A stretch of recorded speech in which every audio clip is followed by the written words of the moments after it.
Hi, my name is Viv Clements, and in this video I'm going to be swatching for you our Trinity Shades collection. So Trinity is part of our performance range, which means it's a hard gel.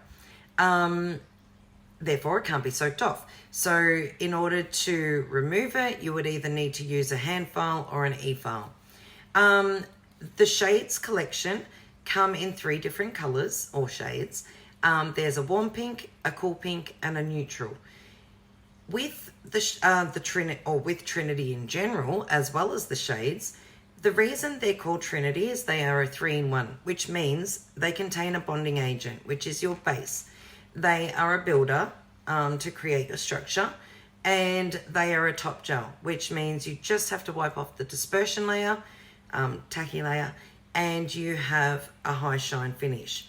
So I'm going to walk you through these 3 shades, show you how they're applied in a swatch, and also show you what they look like. So basically what we have here is our first shade, which I'm about to open, which is SC1. And this one here is a cool shade. So it's pretty much like a very pale sheer pink. So really, really pretty on a nail bed.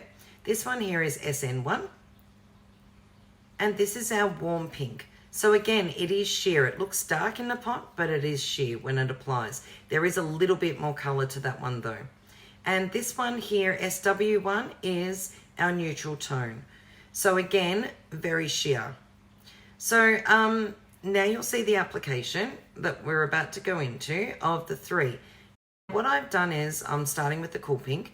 What I've done is I have applied a slip layer. So when you apply a slip layer, the great thing about it is gel is attracted to gel. So by applying a very thin layer over the entire nail, wherever you put that layer, your gel, your second layer, is going to basically be attracted to where that first layer was placed. So this is where you have to be careful as to where you're applying it. Make sure you don't run it into the cuticles, sidewalls, that sort of thing. But in saying that, I'm brushing that layer on. So if you just wanted a little bit of coverage on a natural nail or a little bit of color to the natural nail, and also to provide a little bit of strength, then you can do one thin layer. You can also use it as a French base. So here I'm picking up a bigger bead and I'm going to roll that off onto the tip. Now, this is where I want to build a little bit more structure into the nail, and I want a little bit more coverage. So if I was doing a natural nail overlay and we wanted to, provide a little bit more, structure and shape to the nail, then you can apply a little bit more product like this. So here, because it's a tip and it's quite long, I've done this in 2 beads. So when I've floated the product down the nail, where I finish, that's where I add the second bead. My brush is not coming into contact with the tip, so I'm floating it. When I get to the free edge, then I just brush the excess over and make sure I cap the free edge. Now, also before I put it into cure, I'll turn it on the side and I'll string any product across the nail to be able to create that little bit of an arch. So I've turned it on the side here, so that you can see. And another thing that you can do is, before you pop it in the lamp, turn it upside down for a little bit, and that'll bring the gravity will bring the product down. Then when you cure it, you're done. All you need to do is wipe off your dispersion layer and the nail is finished to a high shine. So here we're applying the warm pink. So as you can see, it is more pigmented. There's a little bit more color in there. So again, down the bottom, I've just got, scrolling across, a little bit of an explanation of what you can use warm pink for, a suggestion.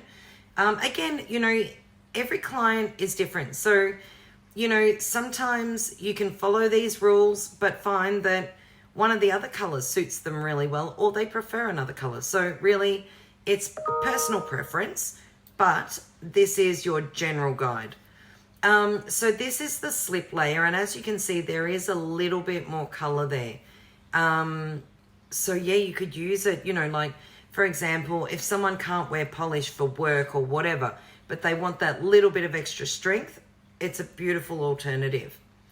Now I'm applying a bigger bead, so I'm just kind of getting that little bit of a string and pulling it to the end of the pot and just sort of breaking it off there so that I don't get the drip going over the edge of the pot and making a mess of my pot. So I'll place the first bead on, and then I use my brush, and because the brush is oval shaped, you can kind of get in behind it and, you know, in a circular kind of floating motion, you can push it up around the cuticle area, and generally cuticle areas are kind of rounded. So you're able to get that shape without doing too much work there. Float it down the nail and then make sure that you cap the free edge.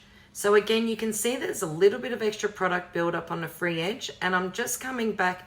It actually looks like my brush is making contact with the tip, but it's not.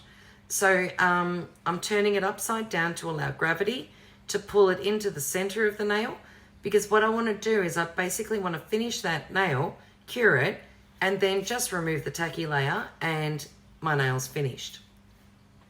So here is the last one. This is our warm pink. So, our neutral. So this one here is pretty much, it's a neutral shade. That pretty much says it all. So the same thing, you'll see the color that you get on the natural nail. Now, bear in mind, this is a tip, so it is going to look a little bit different on a natural nail, but the colors are beautiful, and they really look it gives the natural nail that really beautiful, healthy glow. So you can see that that's got more of a peachy kind of undertone. So, and that's where the neutral comes in. It's got that pinky peachy sort of look.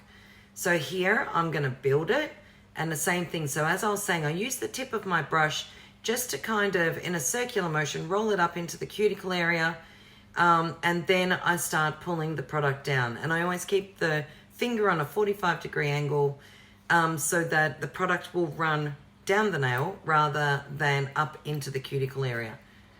Cap the free edge,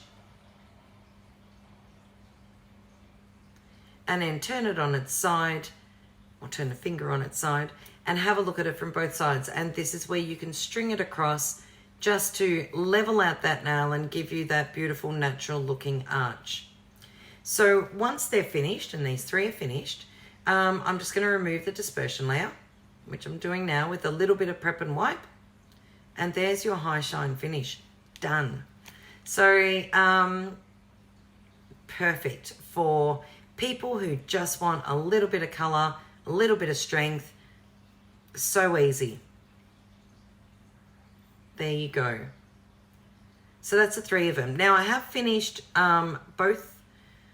all three of these colors, sorry, in the high shine finish, but I've also finished them in a matte finish so that you can see what they look like as a matte finish, because matte is very popular, and they all look really amazing with matte as well. So there you go.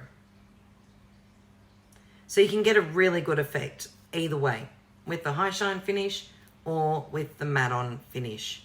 So with the matte finish, I've used matte on to cap the nail and then taken off the dispersion layer.